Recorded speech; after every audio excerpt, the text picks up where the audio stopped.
celle de Gaëtan, pour un petit portrait. Gaëtan autour du MMA, il vous en parle dans un instant. Courage, détermination et discipline, le CSC vous présente la sensation du MMA amateur. Et quelle est donc cette sensation, Gaëtan ? Je vais aujourd'hui vous parler d'un jeune combattant de MMA. Je vais vous parler de Paul-Denis Navarro. Vous avez très certainement déjà entendu parler de lui ou même juste vu passer sur vos réseaux des extraits de ses combats, car c'est un jeune homme qui ne cesse de faire parler de lui. Paul-Denis Navarro, plus communément appelé Paul Denain, est un combattant originaire de l'ouest de la France, de Rennes plus précisément. Il a un peu plus de la vingtaine et évolue au niveau amateur de son sport. La raison pour laquelle je vous parle de ce personnage est assez simple. C'est un bosseur, un mort de faim, qui travaille d'arrache-pied pour atteindre son rêve, toucher les sommets.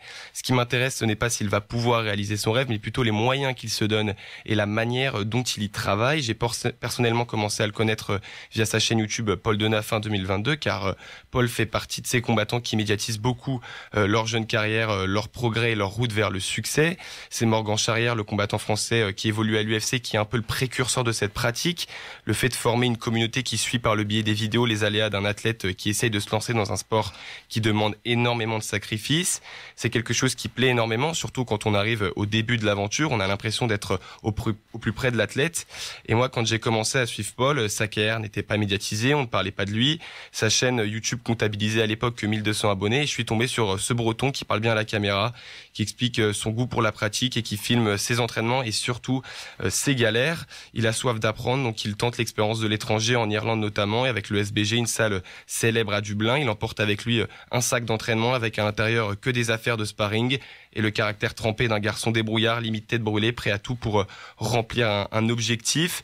Il fait 1m75 pour 66 kg, un style très bagarreur, assez trapu, des appuis bien ancrés au sol, une très bonne explosivité qui lui permet d'avoir un très bon niveau en striking, mais aussi au sol. Sa jeune carrière, elle prend une toute autre tournure le 22 avril 2023, quand il participe pour la première fois à YFC, une ligue créée à l'initiative de Ibra TV, célèbre youtubeur français, une organisation où Ibra TV fait la promotion de jeunes combattants en les faisant s'affronter. C'est une ligue qui a été pas mal critiquée pour son manque de professionnalisme, car les combats ont lieu en général dans des lieux qui n'en ont pas l'usage, comme des city-stades ou encore des terrains de paintball. Incongru. Voilà. Peu importe, notre pôle national y voit l'opportunité de se faire connaître par un plus grand public. Paul Denain performe pour son premier combat, victoire par TKO au deuxième round contre Razan, un combattant tchétchène. À partir de ce moment-là, Paul va devenir un jeune très médiatisé. La vidéo du combat passe le million de vues. La communauté de Paul s'agrandit, passant de 5 000 à 60 000 abonnés. Et cerise sur le gâteau, il obtient un nouveau combat pour YFC. Et pas n'importe lequel, un combat contre Ali, jeune tchétchène voulant laver l'honneur de son ami qui avait perdu contre la pépite française. Paul, youtubeur aux quelques milliers d'abonnés, devient aux yeux des gens le petit Gaulois qui enchaîne les performances. Entre-temps, il fait le sacrifice de quitter une situation stable dans sa ville natale pour s'installer à Paris, où il trouve sa salle d'entraînement attitrée, l'US Métro Bizo, lui permettant de s'entraîner aux côtés de belles pointures comme Morgan Charrière ou encore de son entraîneur Johnny Frachet.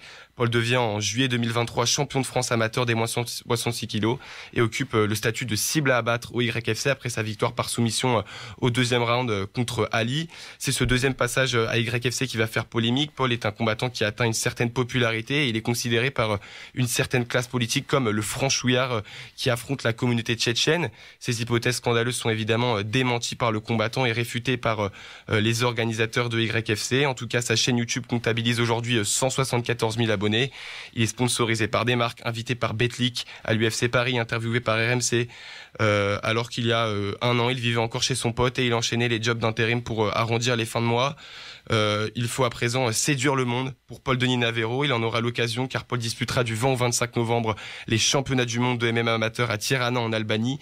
Une échéance qui lui permettra de franchir une nouvelle porte, qui sait celle peut-être du monde professionnel, un monde qui regorge d'opportunités.